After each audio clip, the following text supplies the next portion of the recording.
กบ่แหละโดยโอ้ตอนจะจูดแตกบุ่มๆจังแม่นบ่เพิ่งแหละให้ตอนเขาจุดกับบ่เพิ่งคือบ่เอาอันน่ะมาอันนี้เมียนว่าอันแนวอันกลัวเมียนหั่นแหละ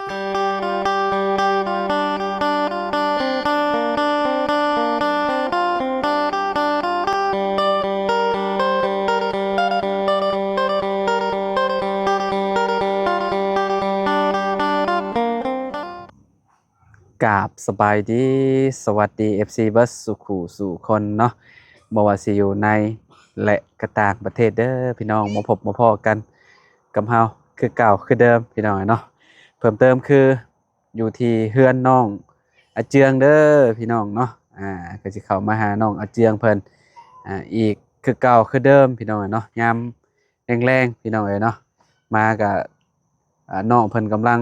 นึ่งข้าวแรงอยู่พี่น้องเนาะพู้นแหละอยู่ด้านหลังครับพุ่นแหละเนาะพี่น้องเนาะเอาจังได๋ก็ขอบคุณพ่อแม่พี่น้อง FC เบิดสุขุสุคนเนาะที่เข้ามารับชมคลิปเด้อพี่น้องเด้อเนาะขอบคุณหลายๆเนาะฝากกดไลค์กดแชร์ด้วยเด้อพี่น้องเนาะเข้าไปหาทางน้องอาเจืองเพิ่นบัดนี้เนาะโดยพี่น้องเนาะก็เฮ็ดหยังเด้อาเจืองเนาะพี่น้องโอ้นึ่งข้าวแรงพี่น้องเนาะโอ้บ่หลายปานใดพี่น้องก็หน่อยนึงเนาะพอได้กิน2คนแล้วหั่นแหละพี่น้องสบายดีเด้อน้องเด้อเนาะสบายดีโดยสบายดีสวัสดีครับสวัสดีครับพี่น้องเนาะหนาวบ่น้องโดยอันนี้เอาให้ผู้ใหญ่กินโดยกับใจโดย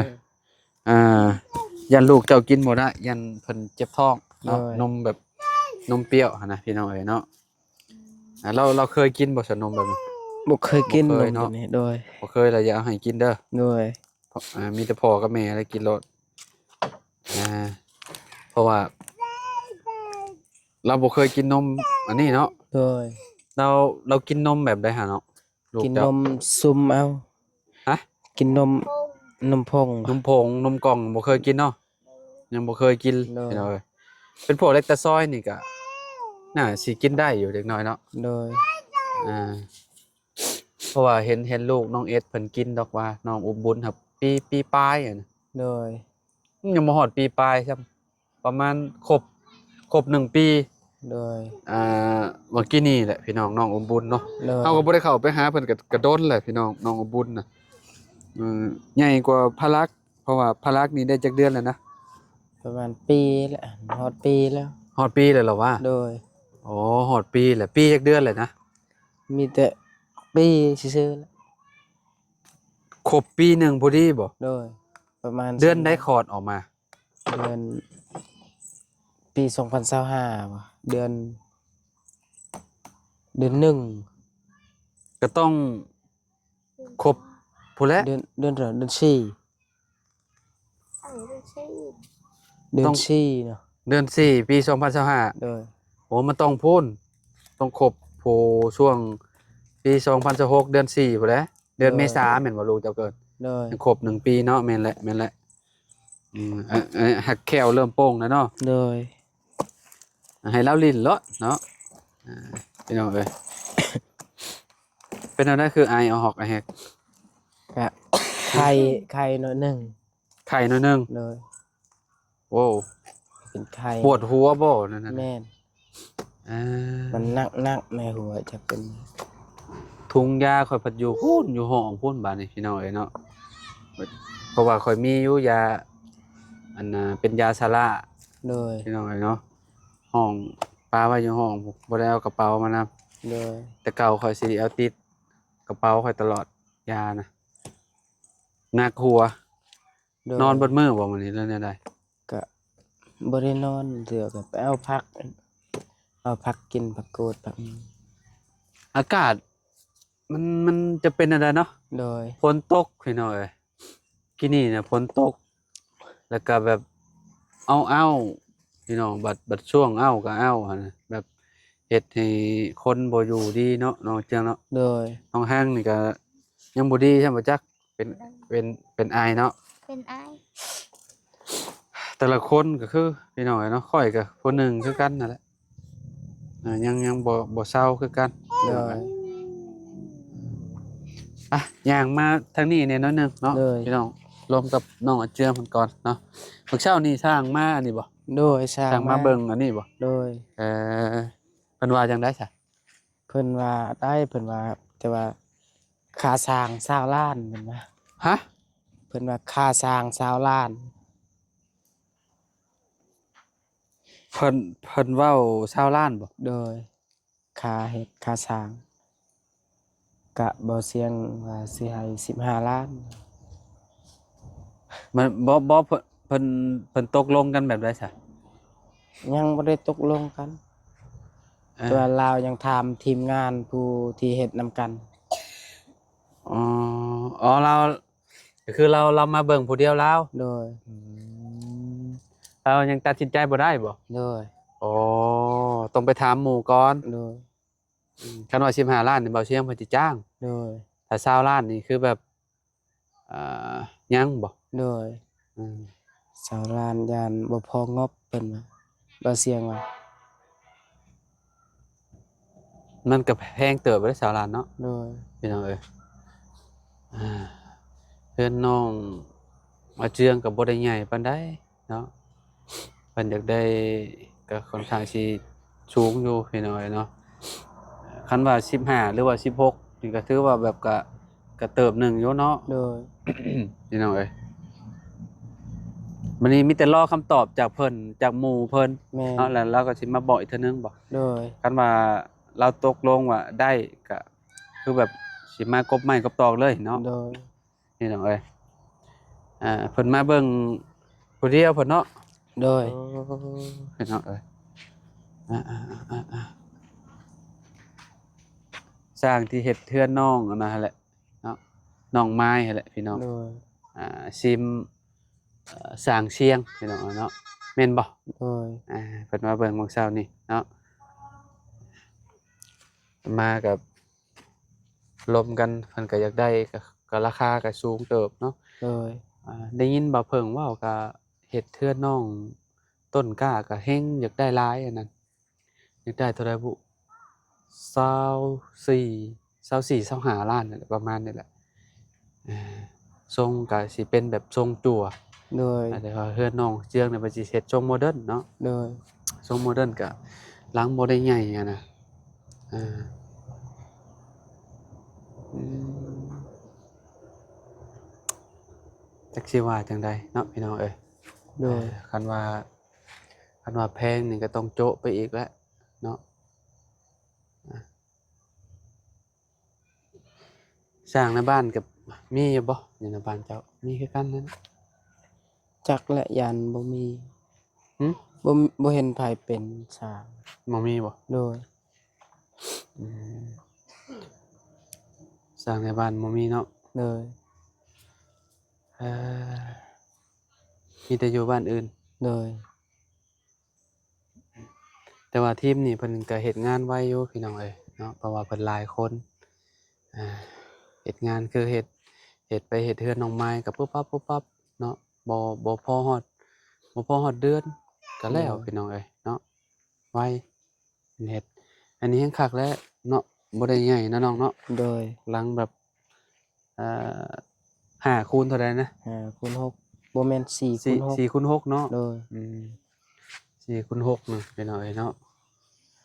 ความกว้างก็สิ4เมตรเนาะ โดย ทรงโมเดิร์นหน้านี่สิเอาไปทางใดน้อง ไปทางพุ่นแล้ว ปีนออกนอกเนาะ โดย อืมหน้าปีนออกนอกพูด 1 2 3 4 เมตรบ่เนี่ย 4เมตรโยกมาพี่ดูโยกมาพี่ไม่สิตกซะได้1 2 3 4 5 6หน้าสิตกพี่เนาะ โดย อืมตกพี่เนี่ยไงเนาะปึ๊บปึ๊บปึ๊บเรือนครัวก็ออกด้านหลังก็ได้เนาะ โดย ก็ออกแบบลงพระพุทธพี่น้องเอ้ยเนาะ 4 เมตรดินเรานี่ก็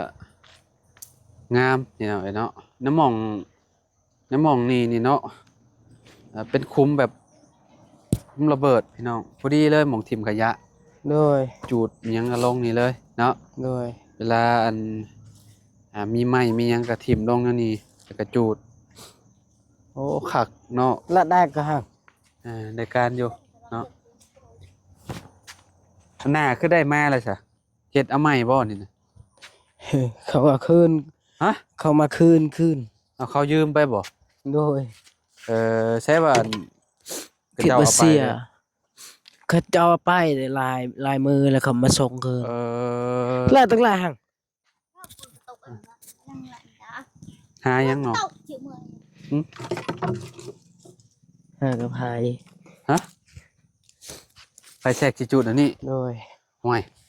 มันสิบ่บุญขึ้นบ่เนาะระวังเด้มันใหม่ กระต๊อบน้อยเด้อเฮ้ยฮะเนาะน้องห่างมื้อนั้นน่ะเพิ่นบักต้นอันนั้นพี่น้องเอ้ยเนาะต้นหยังอันนั้นน่ะน้องที่เฮาตัดมื้อนั้นน่ะ ต้น หั หั ก ก ล ล ง ง มุมมันแหละเนาะ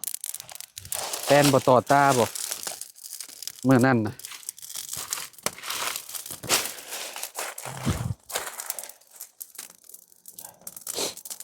มันอันนั้นมันเงียบก็คือได้อยู่เนาะมันบ่ลมพี่น้องเอ้ยเนาะอ่าอันนี้บ่ไว้เฮ็ดพื้นบ่เจือง โดยให้มันแห้งก่อน ฮะ ให้มันแห้งก่อนจึงเอาพื้น อันนี้ได้ โดย มันก็ไหม้บ่แล้วอ่ะวะ บ่มันบ่ไหม้หรอก มันดิบเนาะ โดย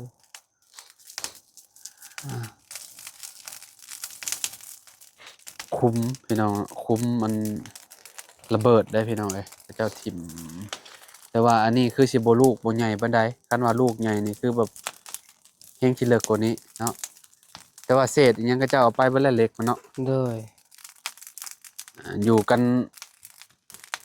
สมมุติว่าคนมาอยู่ได้เป็นเกือบ100คนหมดแล้วอยู่นั่นนี่ผมบ่มนี่พี่น้องเอ้ยเนาะค่าสร้างอ่ายังสรุปบ่ได้พี่น้องเอ้ยเนาะ โดย ยังรอเพิ่นไปถามกันก่อนเนาะถามกันก่อนว่าราคา15ล้านนี่สิเฮ็ดให้บ่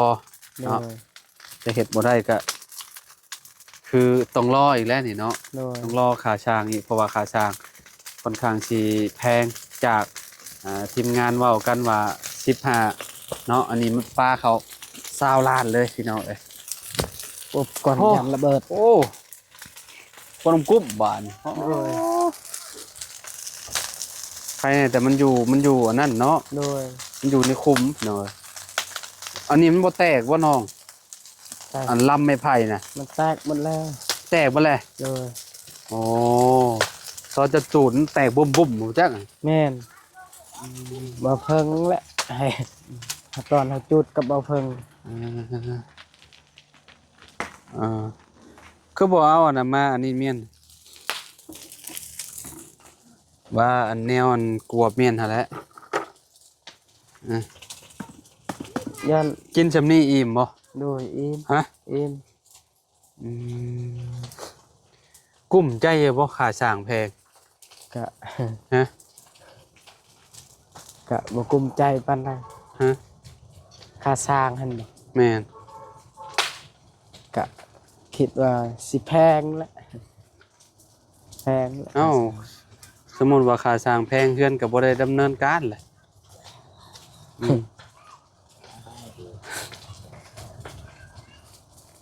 อืมเอ้าเนาะก็เติบหนึ่งอยู่ได้พี่น้องเอ้ยประมาณจาก15ล้านก็เพิ่มมาอีก5ล้านถึงสิได้20ล้าน ตอนเราเฮ็ดเทือนประตู7ปีเนี่ยก็ประมาณ20เท่าใดบ่22ล้านบ่ตอนนั้นก็บ่จื้อปานใดเลยพี่น้องเอ้ยเราเฮือนประตูหลังใหญ่ก็เฮือนน้องอาเจืองอืมทรงโมเดิร์นนี่มันก็ เฮ็ดอันนั้นอยู่พี่น้องเอ้ยเนาะเฮ็ดง่ายอยู่แต่ว่าอันนี้ฝังดินเนาะโดยฝังดินพี่น้องเอ้ยเนาะฝังดินเพราะว่ามันเป็นเสาเด้ โดยเป็นเสาดินพี่น้องมันเป็นเสาดินเป็นเสาดินแล้วเพิ่นก็ต้องเทพี่น้องเอ้ยเนาะต้องเทเนาะนี่เด้เสาต่อเด้อ่าสิไปใช้อันตักน้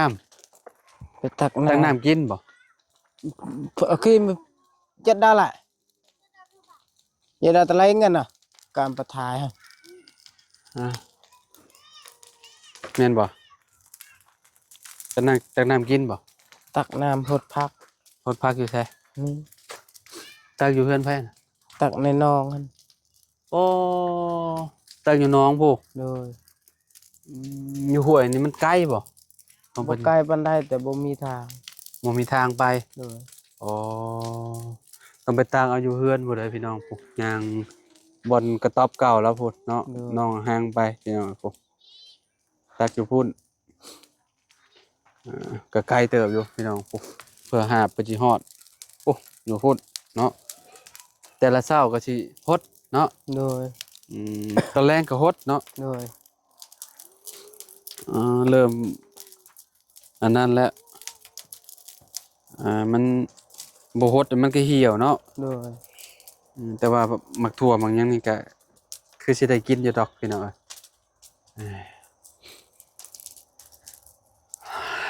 เนาะพี่น้องประมาณนี้เนาะมื้อนี้เบาเสียงเพิ่นมาแต่เช้า โดย กับไผ เบาเสียงแล้วก็บ่บุญบ้านป่า เท่านั้น โดยแล้วก็เบา อืม บ่เพิ่งบ่เห็นบ่เพิ่ง มาเพิ่งบ่ได้มา โดย บ่าวบุญสารวัตรมาบ่ โดยมาย ามเช้า บ้านนี่มัน เมื่อวานนี้เรามา โดย แต่ว่ามื้อนี้เราบ่ได้มา โดยเบาจันทร์กับมือวานนี่แหละ จังใดก็รอรุ่นนำกันพี่น้องเนาะทางเฮือนน้องอาเจืองคาสร้างเนาะว่าสิออกมาเป็นแบบใดพี่น้องเนาะเพราะว่าตอนนี้ยังรอเนาะทางสร้างไปถามหมู่ครูแล้วก่อนเนาะ โดย คันว่าได้คำตอบจังใดก็นี่แหละถ้าเบิ่งนำกันพี่น้องเนาะจังใดก็อยู่ดีมีแรงบ่สุขทุกคนเนาะขอบคุณหลายๆเด้อพี่น้องเด้อเนาะ โดย ที่เป็นกำลังใจให้เนาะมื้อนี้ก็นี่แหละเขามาถามไทยน้องอาเจืองเพิ่น โด เรื่อง ย เรือนชาลานแป้นเพิ่นพี่น้องเนาะจังได๋ก็สู้ต่อไปน้องเนาะอยู่ดีมีแฮงฝากกดไลค์กดแชร์ให้พี่น้องเนาะ โดย สำหรับคลิปนี้เนาะไปแล้วพี่น้องพอกันใหม่ไปน้องเจียงไป สบายดีเด้อ สบายดีเด้อพี่น้องเด้อเนาะขอบคุณหลายๆพี่น้องเนาะอยู่ดีมีแฮง